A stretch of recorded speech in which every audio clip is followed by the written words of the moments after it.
શાંતિ ક્યારે મળે? શાંતિ ક્યારે મળે?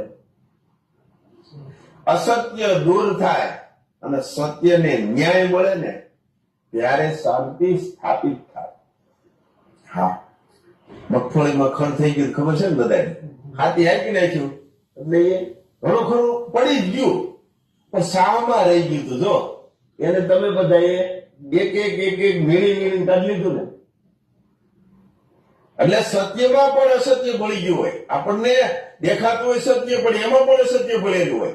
એને પણ દુખીને કાઢવું પડે.